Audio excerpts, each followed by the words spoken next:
Welcome to the halohealthcare.com YouTube channel, where we bring you instructional videos and tips on innovative products in the world of home healthcare. Today, we're going to be going over the Hugo Ergonomic offset handle cane with quad pod cane tip. This cane has a combination of comfort, durability, and versatility that could help make using a cane a little bit easier. Let's start with the handle. The ergonomic offset handle is specifically designed to help reduce hand and wrist strain, providing a comfortable grip for long periods of use. The offset handle also allows for better weight distribution, which may reduce the strain on your wrist and shoulder. Next, the quad pod cane tip. This unique design provides a stable and secure base, even on uneven surfaces.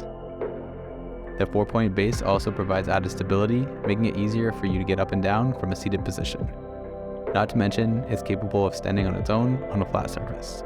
This cane is also adjustable, making it suitable for most individuals ranging from 5 feet tall to 6 foot 5 inches tall. Simply adjust the height of the cane to your comfort level and you're good to go.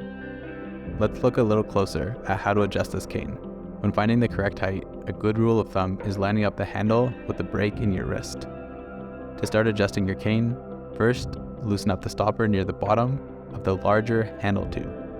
Then push the silver button in and slide the handle portion and the base to your desired height. Once that is done, make sure the silver button clicks into place and then go ahead and tighten the stopper. To summarize, the Hugo Ergonomic offset handle cane with quad pod cane tip is designed to provide you with comfort, stability, and independence to help make using a cane easier and more manageable. Feel free to check it out on our website. We'll put the link in the bio. And if you enjoyed this video, consider subscribing to our YouTube channel for more helpful videos. Thanks for watching.